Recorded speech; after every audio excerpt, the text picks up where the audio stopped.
Shalom to you from oneforisrael.org.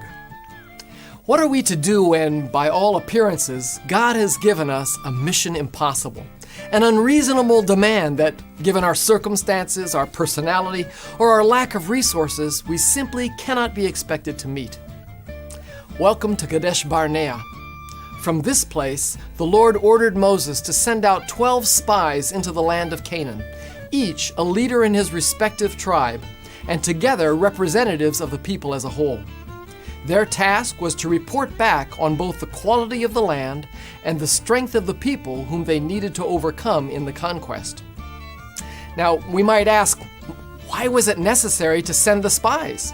God had repeatedly assured Israel that the land of promise was a good and broad land, a land flowing with milk and honey. And he had promised to give Israel total victory over all who opposed them. He says, "For I will give the inhabitants of the land into your hand, and you shall drive them out before you." Why didn't God simply order the armies of Israel to attack without this seemingly unnecessary delay? God doesn't believe in blind faith, a leap-in-the-dark mentality that ignores or even denies reality. He doesn't call on Israel or on us to lower the bar of faith and to pretend that the forces that oppose us aren't so bad after all.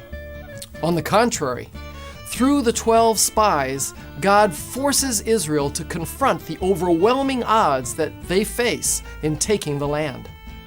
Those same spies had testified that God's promises concerning the good land were completely true. But would they?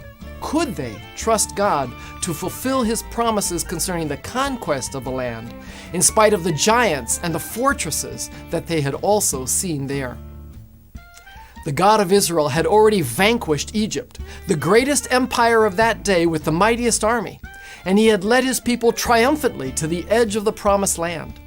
He had faithfully provided for every need of over 600,000 Israelites during their year-long sojourn in the barren wilderness of Sinai. God had shown himself trustworthy in every way, and yet the nation refused to trust him now, and as a result, God condemned that generation to death in the wilderness. As a final act of rebellion, the people attempted to reverse their fate by launching a desperate attack on their own. But God was not with them, and they were roundly defeated. The colossal failure of faith at Kadesh Barnea became the classic example of rebellion against God, recalled repeatedly in the scriptures, including Psalm 95 and the book of Hebrews.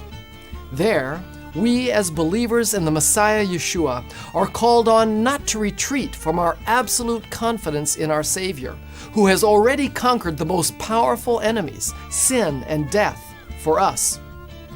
So then, there remains a Sabbath rest for the people of God, for whoever has entered God's rest has also rested from his works, as God did from his. Let us therefore strive to enter that rest, so that no one may fall by the same sort of disobedience. For we who have believed enter that rest.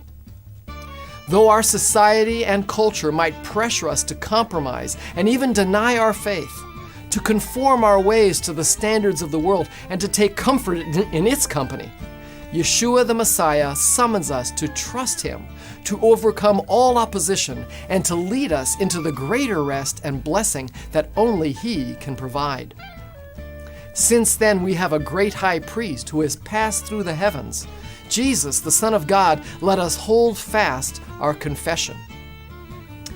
Every situation that we face is a giant, a mission impossible if we judge it by God's standard of victory.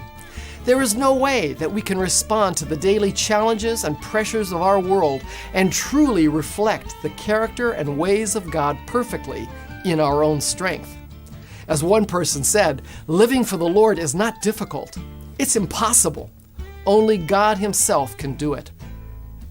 Let us then with confidence draw near to the throne of grace, that we may receive mercy and find grace to help in time of need.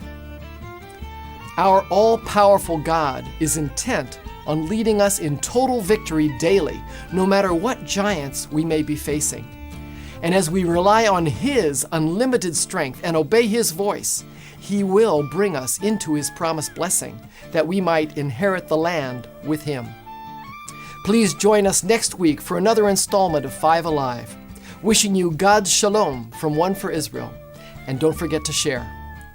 Our ministry, One for Israel, is an initiative of native-born Israelis on the forefront of media and high-tech evangelism, boldly proclaiming salvation to Israel. Raising up leaders and equipping them with the tools they need to transform our communities. We also provide humanitarian aid to Holocaust survivors with the love of Yeshua. Join us as we share the gospel in Israel. Become One for Israel.